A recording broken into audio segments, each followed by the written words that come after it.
கதையில் கதாபாத்திரத்தில் இன்று நம்ம பார்க்க போகிறது அபூர்வ சிங்கீதம் அந்த டாக் ஷோடைய முதல் நாள் முதல் பகுதியான ராஜபார்வை.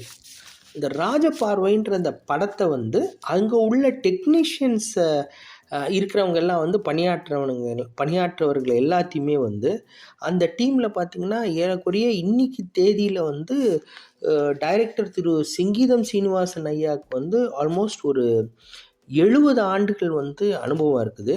மற்ற அந்த மேடையில் இடத்தை பகிர்ந்துக்கிட்டவங்க அது அந்த அறிவு சார்ந்த அந்த விவாதத்தில் பங்கெடுத்தவங்களுக்கு எல்லாமே ஒரு ஆல்மோஸ்ட் ஒரு 50 வருட அனுபவம் இருக்குது. அந்த விவாதத்தை பற்றி அதில் நமக்கு டேக்அவே நம்மளுடைய லேர்னிங்ஸ் என்னன்றதை பற்றி பார்க்கலாம். முதலாவது அந்த ராஜபார்வை படத்தை பற்றி பார்க்கலாம். ராஜபார்வை படம் கமல்ஹாசன் சாருடைய 100வது படம். இன்னொரு முக்கியமான தகவல், அவர் ப்ரொடியூஸ் பண்ண முதலாவது படம். அதாவது அந்த ஒரு எக்ஸ்பிரிமெண்டல் ஃபிலிமை 100வது படத்தில் அவரே ப்ரொடியூஸ் பண்ணியிருந்தார் அப்படின்னா எவ்வளோ பெரிய தைரியம் இருக்கணும் அப்படின்றத நீங்கள் புரிஞ்சுக்கணும். அதை டைரக்ட் பண்ணவர் இந்த விழாவின் நாயகன் திரு சிங்கீதம் சீனிவாசன் அவர்கள். எழுதினது பார்த்தீங்க அப்படின்னா அனந்து அவர்கள், கமலஹாசன் அவர்கள், திரு பாலகுமாரன் அவர்கள், சந்தான பாரதி அவர்கள். இதில் பார்த்தீங்க அப்படின்னா கமலஹாசனும் மாதவி ஆக்டர்ஸும் அவங்க நடிச்சிருப்பாங்க. திரு இளையராஜா அவர்கள் இசையமைச்சிருப்பார். மற்ற பேரெல்லாம் நீங்கள் பார்த்தீங்க அப்படின்னா சினிமாட்டோகிராஃபியாக இருக்கணும் வருண் முகர்ஜி, எடிட்டர் விஆர் கோட்டாகிரி. இந்த மாதிரி ஒவ்வொரு அங்கத்துக்கும் ஒவ்வொருத்தரை அழைச்சி அவங்க பண்ணியிருப்பாங்க.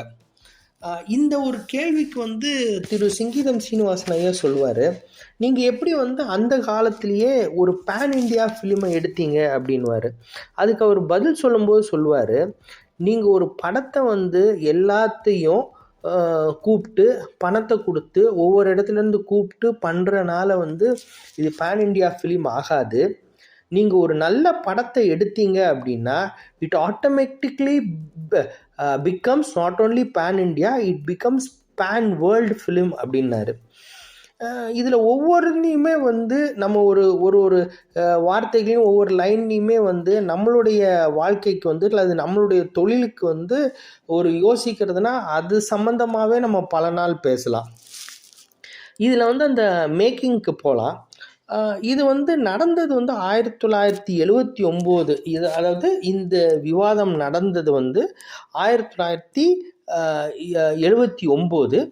திரைக்கு வந்தது 1981 அப்படின்ற மாதிரி வச்சுக்கலாம்.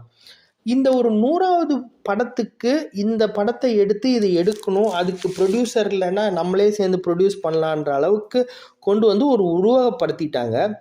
இதுக்கு பின்னாடி என்னவா நடிக்க போகிறாரு அப்படின்னா ஒரு பார்வை இல்லாதவராக நடிக்க போகிறாரு. அந்த பார்வை இல்லாதவங்களுக்கு நடிக்க போகிறதுக்கு எப்படி போகணும் அப்படின்னா முதல் தடவையாக இவங்க எல்லாம் சேர்ந்து ஒரு பார்வை குறைபாடு உள்ளவங்க படிக்கிற ஸ்கூலுக்கு போகிறாங்க, விசிட் பண்ணுறாங்க. அந்த விசிட் பண்ணுறாங்க, அங்கே சில நிகழ்வுகள் எல்லாம் நடக்குது, அவங்களோட விவாதிக்கிறாங்க, பேசுகிறாங்க, எல்லாம் பண்ணுறாங்க. திருப்பி வெளியில் வரும்போது ஒரு டைரக்டர் திரு கமலஹாசன் அவர்களை கேட்குறாரு, உங்களோட அனுபவம் எப்படி இருந்தது அப்படின்னு சொல்லிட்டு. அதுக்கு அவரோட பதில் என்ன அப்படின்னா எனக்கு நார்மலாக இருந்தது அப்படின்னாரு.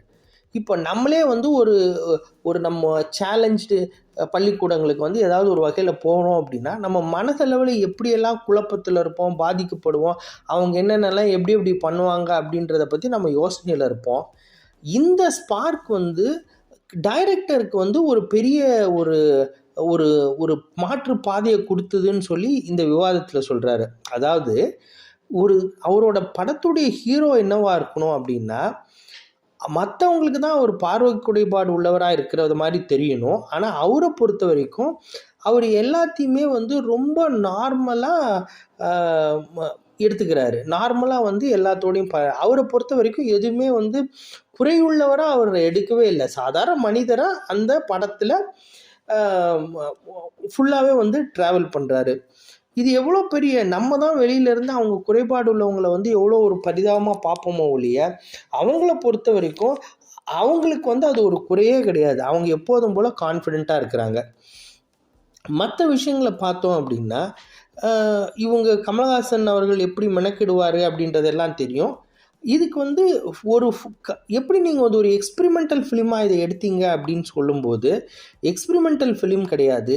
ஃபார்முலா ஃபிலிம், கமர்ஷியல் ஃபிலிம் எல்லாமே வந்து ஒரு 20% தான் ஜெயிக்கக்கூடிய வாய்ப்பு இருக்குது. ஆனால் ஒரு எக்ஸ்பிரிமெண்டல் ஃபிலிம் வந்து 50% ஜெயிக்க வாய்ப்புகள் இருக்குது அப்படின்றது சொல்கிறாரு. இதெல்லாம் நம்ம யோசித்து பார்த்தோம் அப்படின்னா, நம்மளோட புது முயற்சி எடுக்கிறதுக்கு வந்து நம்ம தயங்கவே கூடாது அப்படின்றாரு. இன்னொரு இடத்துல பார்க்கும்போது ஸ்ட்ரென்த் ஆஃப் உங்களோட ஸ்ட்ரென்த் என்ன அப்படின்னு சொல்லி திருமதி சுஹாசினி அவர்கள் கேட்குறாங்க.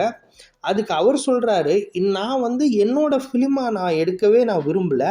அங்கே யாரெல்லாம் இருக்கிறாங்களோ அவங்களுடைய 100% வாங்கி எல்லாத்தோட படமாக இது இருந்தால் தான் மாபெரும் வெற்றி அடையும் அப்படின்றத அவங்க இதில் குறிப்பிடுறாரு. இதில் வந்து கவிப்பேரரசு வைரமுத்தையா ஒரு விஷயத்த சொல்லும்போது, நான் வந்து அந்த ஒரு பாட்டு எடுக்கும்போது அந்த வரிகளை வந்து ரொம்ப ஆர்வமாக வந்து கோர்த்துட்ருந்தேன். அப்போ வந்து திரு சந்தான பாரதி அவர்கள் வந்து ஒரு விஷயத்த எனக்கு சொல்லி, இது இப்படி இருந்தால் நல்லா இருக்குமேன்னு சொல்கிறாரு. நான் எதிர்பார்த்ததோட நான் வீம்புக்கு பண்ணி நான் வந்திருந்தேன்னா, இந்த அளவுக்கு அவுட்புட் வந்து கிடைச்சிருக்காது. அவர் சொன்னதை கேட்டு நான் மாற்றினனால இந்த இந்த பாடலே வந்து வேற ஒரு பரிணாமத்துக்கு போயிடுச்சு அப்படின்னு சொல்கிறாரு. அதுக்கு எல்லாம் முடிச்சுட்டு அவர் சொன்னது என்ன அப்படின்னா, ஒரு ஈகோ, கௌரவம், சுயமரியாதை எல்லாமே வந்து ஒரு லெவலுக்கு மேலே, ஒரு கட்டத்துக்கு மேலே போகும்போது அது ஒரு அறியாமையின் வெளிப்பாடு அப்படின்றாரு. திருப்பி நான் சொல்கிறேன், ஈகோ, இந்த கௌரவம் பார்க்குறது, சுயமரியாதை, இந்த மாதிரி சில விஷயங்கள் எல்லாம் பார்க்குறது ஒரு பக்குவம் அடைஞ்சிட்டோம் அப்படின்னா, அதெல்லாம் நம்ம இதை பார்க்குறவங்க கிட்ட ஒரு அறியாமையின் வடிவமாக பார்க்கணும் அப்படின்றது ஒரு மிக சாத்தியப்பட வேண்டிய, அதாவது இயல்பாக நம்ம ஒரு பழக்கமாக மாற்றிக்க வேண்டிய விஷயம் அப்படின்னு நான் நினைக்கிறேன். இந்த காணொளி உங்களுக்கு பிடிச்சிருக்குன்னு நான் நம்புகிறேன். பிடிச்சிருந்ததுன்னா பெல் பட்டனை அமுக்குங்க. ஃப்ரெண்ட்ஸ் மற்றும் நட்பு வட்டங்களுக்கு பகிருங்க, சப்ஸ்கிரைப் பண்ண சொல்லி வலியுறுத்துங்க. நன்றி, வணக்கம்.